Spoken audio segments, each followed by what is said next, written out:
Ladies and gentlemen, my name is Arlo Maverick, and I'm a hip-hop artist and filmmaker from Edmonton, Alberta.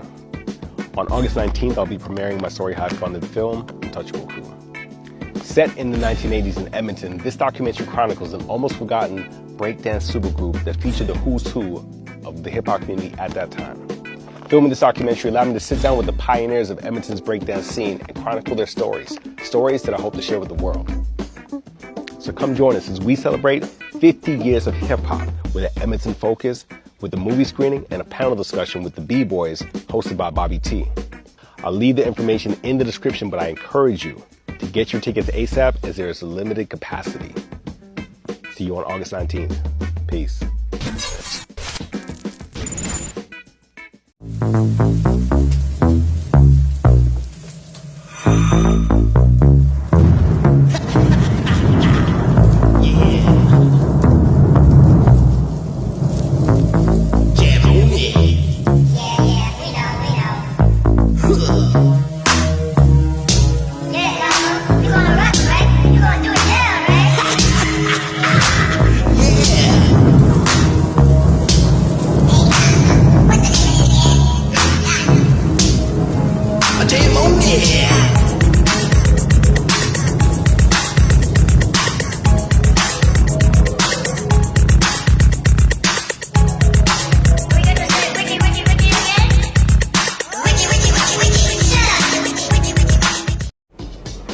This is the 50th anniversary of hip-hop, and we still have a lot of discrepancies as far as the origins of hip-hop, a lot of claims, who did what, who was the first this, who was the this and that, and such. But at the end of the day, we need a definitive story, all right? And that story can only be told by the founders of this culture. Like everything was being driven and influenced by young, black, American culture. Like the slang, the style of dress, the initial music that we chose. Look at all the boroughs. You got, Money Making Manhattan and Money Earning Mount Vernon and Crooklyn. The Bronx was the boogie down Bronx. We was partying up there. I am Coke LaRock, the first MC of hip hop. First cat to pick the mic up. I introduced rapping to the turntable because when I came with it, nobody in the world was doing it. I'm right after Rudy Ray Moore. They want to come in the mix, they want to say, we started. No, you didn't. No, you didn't. No, you didn't. What came to be known as hip hop was solely an African-American creation. What would you get out of some Jamaican toast? What is that? I've never heard of a rapper use a Jamaican toast or a Jamaican fleur as a rhyme. I'd never heard of it, and I don't know where that myth came from. My name is legendary King Trixie from the Bronx, BX from the West Side. I am the first breakdancer. That narrative that hip-hop has had 3 founding fathers, that's been rolling for the last almost 30 years, which isn't true. You don't have just 3 people who created hip-hop. Hip-hop was created by a number of different people. I am the grandfather, the godfather of the graffiti culture. I am the first element of hip-hop. The roots of hip-hop being Jamaican, absolutely false. My name is MC Sha-Rock. I am a founding member of the MC/rap culture. Cassette tapes was the internet of our time. It just traveled around by hand. Well, I know for a fact that the B-Boy stand started from the guards, the 5 percenters that would be at the jams back in the days who were acting as security.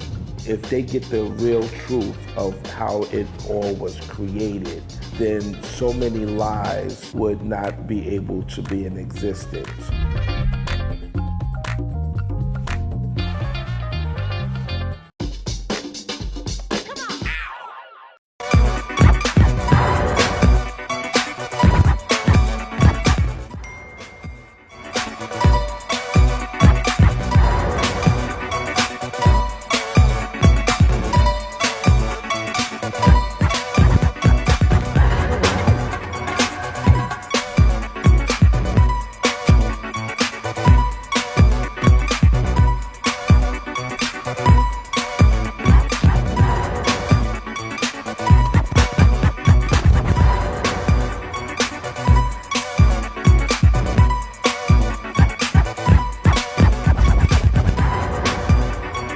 knucklehead.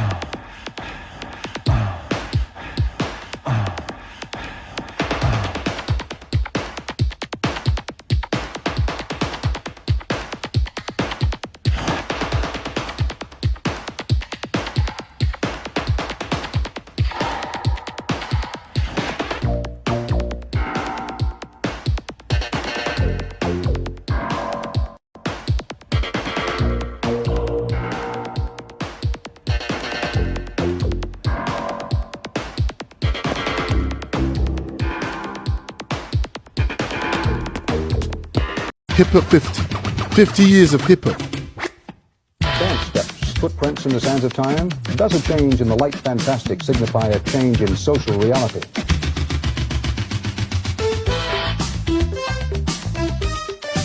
And when they think of the mid-'80s, maybe what they'll remember is this: breakdancing.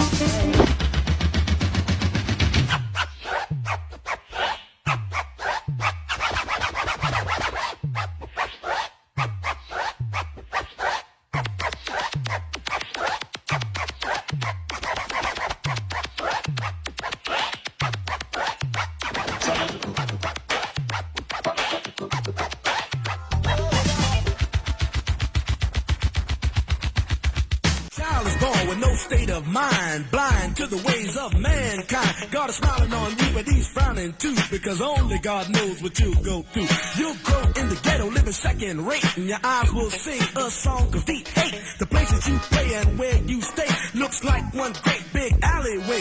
You'll admire all the number book takers, thugs, pimps, and pushers, and the big money makers, driving big cars, spending 20s and 10s, and you wanna grow up to be just like them. Smugglers, scramblers, burglars, gamblers, pickpocket peddlers, even panhandlers. You say I'm cool, I'm no fool, but then you wind up dropping out of high school. Now you're unemployed, all non-void, walking around like your pretty boy from